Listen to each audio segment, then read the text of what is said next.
guys, my name is Emma and I'm a healthy lifestyle advisor here on Green Prescription. Today we're going to be talking about eating healthy on a budget.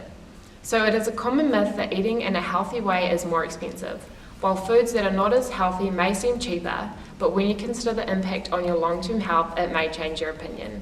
So in this presentation, we're going to cover a few themes to make it a little bit easier and to make it work for you.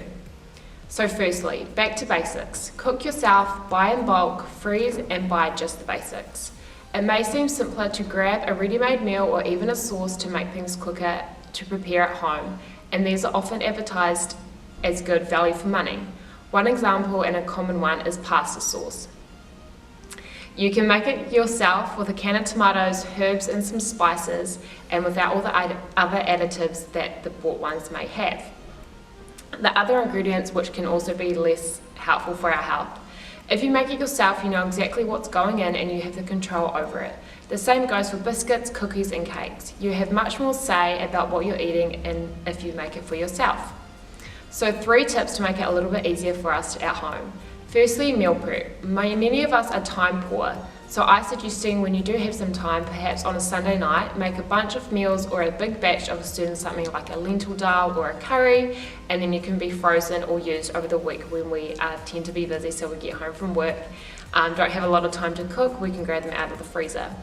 Secondly is home or house brands, which are often placed at not eye level, so below all the kind of normal marketed stuff. Usually they are just as nutritious as the most popular ones and can be a little bit cheaper, which is good for us as well. And lastly, frozen fruit and vegetables. It is a common myth that frozen vegetables don't have the same nutritional value as fresh ones, but it is not always true.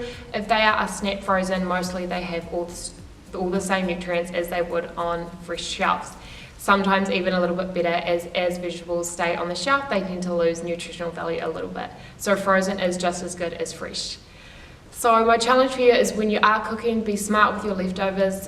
What can they be added to? Make a new meal without starting from scratch, or try making a big batch of a meal prep to keep in the freezer for those nights you don't want to cook. Thank you.